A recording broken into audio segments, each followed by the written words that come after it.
Assalamualaikum warahmatullahi wabarakatuh. Di sini saya akan mempresentasikan mata kuliah Ilmu Ekonomi Mikro yang berjudul Pasar Faktor Produksi.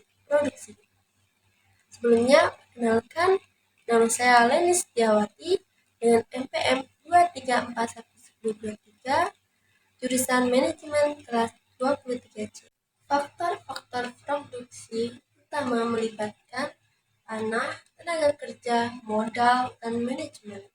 Tanah menyediakan tempat untuk produksi, tenaga kerja membawa keterampilan dan usaha manusia, modal mencakupi peralatan dan investasi, sedangkan manajemen mengarahkan dan mengatur proses produksi.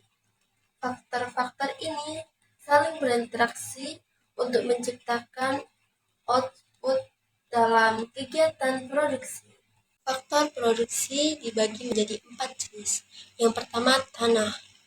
Melibatkan semua sumber daya alam yang digunakan dalam produksi, seperti tanah pertanian, hutan, dan sumber daya mineral.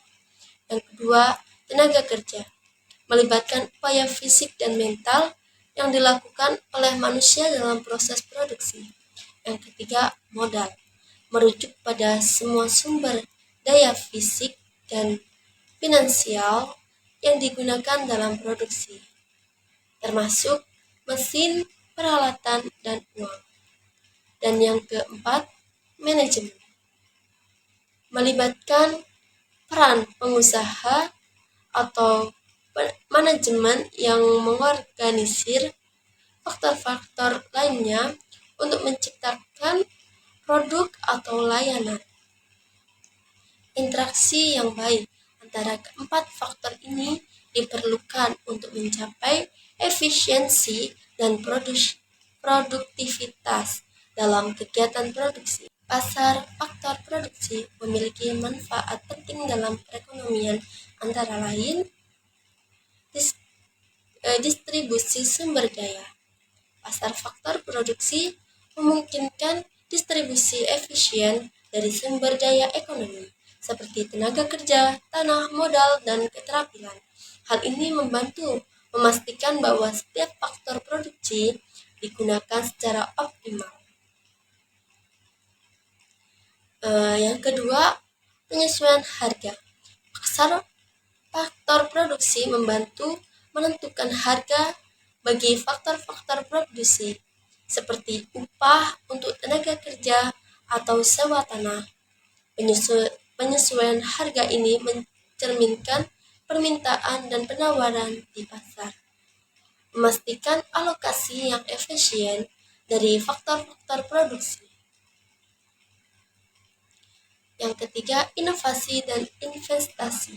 Melalui pasar faktor produksi, pelaku ekonomi dapat memutuskan di mana dan kapan mereka ingin berinvestasi atau mengembangkan inovasi. Hal ini mendorong perkembangan ekonomi dan pertumbuhan jangka panjang.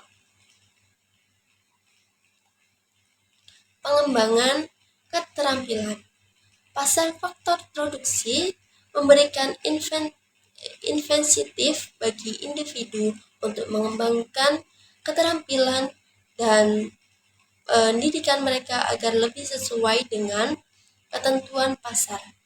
Ini dapat meningkatkan produktivitas dan daya saing tenaga kerja.